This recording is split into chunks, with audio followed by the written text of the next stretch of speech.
Family নিয়ে ঘোরার মতো আনন্দ মনে হয় আর কোথাও হতে পারে না। আমার মতো একটা ফ্যামিলি হ্যাং আউট দিয়েছিলাম আমরা ঈদের সেকেন্ড দিন। তো কি করলাম তা নিয়ে থাকবে আজকের ব্লগটা। তাহলে চলেন শুরু থেকে শুরু করি। আসসালামু আলাইকুম, আবারও চলে আসলাম নতুন আরেকটা ব্লগ নিয়ে। দেখছেন শুরুতেই কিন্তু আমার সুন্দরী মামি, মাশাআল্লাহ বলতে কেউ ভুলবে না। তারপর আমার ছোট বোনকে দেখে আমি ফার্স্টে চিনতেছিলামও না। যাই হোক, আমার ছোট বোন, মেজ আপু, আমার ছোট মামা, আমার ভাই, তারপর আমার ছোট মামি, তো আমার মেজ মামা এরপরে বের হয়েছে। এই যে সবাই বের হচ্ছে, তো সবাই মিলে চলে যাচ্ছে আজকে হলো পতেঙ্গা সি বিচে। তো এই যে দেখেন, নিজের কলোনিতে কোনোদিন সানগ্লাস পরে হাঁটার এই সৌভাগ্য জীবনেও হয়নি, কারণ নিজের কলোনিতে কোনোদিন আমি সানগ্লাস পরতে পারিনি, কারণ হলো প্রচুর পরিমাণে টোল করা হয়। তো আজকে হলো পরে বের হয়েছি, কারণ এটা হলো আমাদের নিজেদের কলোনি না। আর এখানে আসার পর থেকে কেন জানি নিজেদের একটা আপন আপন মনে হয় না। পোর্ট কলোনিতে যতটা আপন মনে হয়, বাট প্রাইভেট বাসাগুলোতে আপন মনে হয় না। তারপরে দেখেন, আজকে আমার ক্যামেরাম্যান ছিল আমার ছোট বোন, তো ওই বলতে গেলে সব ভিডিও করতেছিল। আমাকে একটু নিয়ে নেয়, অল্প একটু নিয়েছে আমাকে কোনো মতে। তো মেজ আপু ও সবাইকে ডাকতেছিল, সবার সাথে।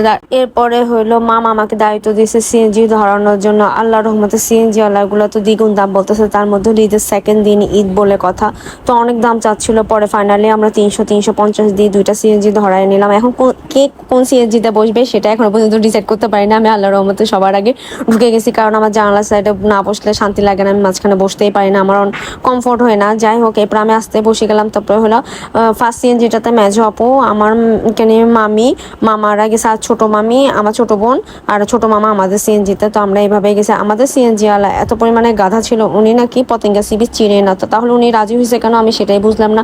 উনি আমাদেরকে সারা দুনিয়া ঘুরাইছে।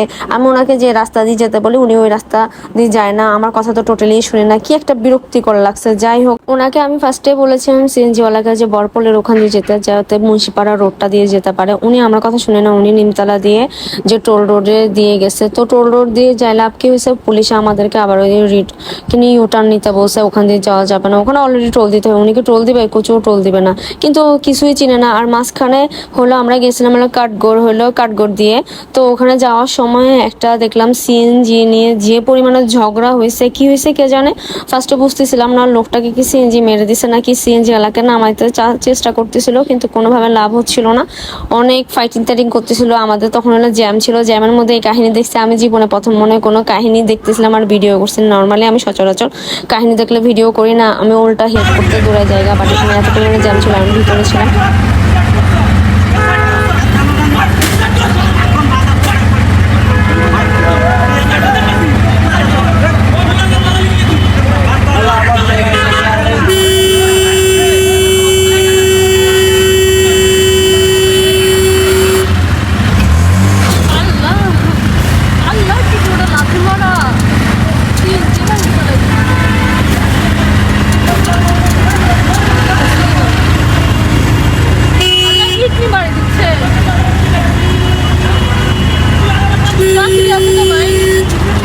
আমাদের আগে সিএনজি মানে আমার মামাদের সিএনজি অলরেডি চলে এসেছে, তো ওরা অনেকক্ষণ ওয়েট করছে। ফাইনালি আমরা চলে এসেছি বিচে। আল্লাহর রহমতে বিচে এত পরিমাণে মানুষ। ঈদের সেকেন্ড দিন তো মানে চট্টগ্রামে অর্ধেক মানুষই সি বিচে চলে গেছে, পতেঙ্গা সমুদ্র সৈকতে আমার কাছে মনে হয়েছে। বাট যার জন্য গেছি, মানে আমার মামতো ভাইয়ের জন্য, মানে আমার ছোট ভাইটার জন্য, সে অনেক এনজয় করছে মাশাআল্লাহ, এত এনজয় করছে। আমার মামারাও ভালো ওর সাথে এনজয় করতেছিল।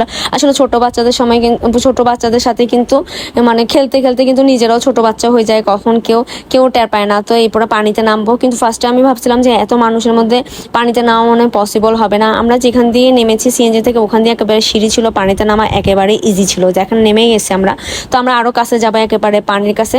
তো পানির কাছে যাবো, সন্ধ্যা হতে হতে কিন্তু পানি অনেক কাছে চলে আসতেছিল। এই যে আমার মামি হাই দিচ্ছিল, মাশাআল্লাহ দিলে আমার মামিকে অনেক কিউট লাগতেছে, সবাইকে মোটামুটি অনেক কিউট লাগতেছিল। আজকে আমরা একটু ডিফারেন্ট। যাই হোক, এবার পানির এখানে যাব। আমার ভাই যে কি যে লাফালাফি করছে, আল্লাহর রহমতে আমার মামারাও লাফালাফি করছে, আমিও করছি, মামি করছে, আমার ছোট বোন, আমরা ভালোই এনজয় করছি। আমার আবার ছোট মামি ভয় পায়, তো উনি না পানিতে নামে না, উনি ওইদিকে দাঁড়িয়েছিল। দেখেন, এই আমার ভাই ফার্স্টে বুঝতেছিল না, ফার্স্টে ও কমফোর্ট হচ্ছিল না, পরে এমন মজা করছে, পানির মধ্যে শুই খেলছে।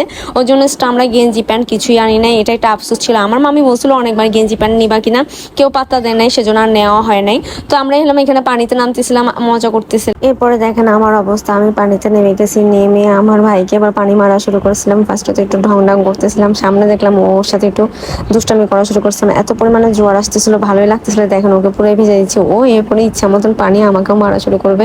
এখানে দেখেন এই কি করতেছে, আমরা দোনোটা মারামারি করতেছিলাম, ভালোই লাগতেছিল, আমার কাছে তো অনেক মজাই লাগতেছিল। আমার কাছে এরকম পানিতে ভিজতে নামতে অনেক ভালো লাগে। দেখেন ওকে কি করতেছিলাম, তারপরে হলো ও আমাকে ধরে ধরে ও আমাকে পানি দিয়ে এমন করবে।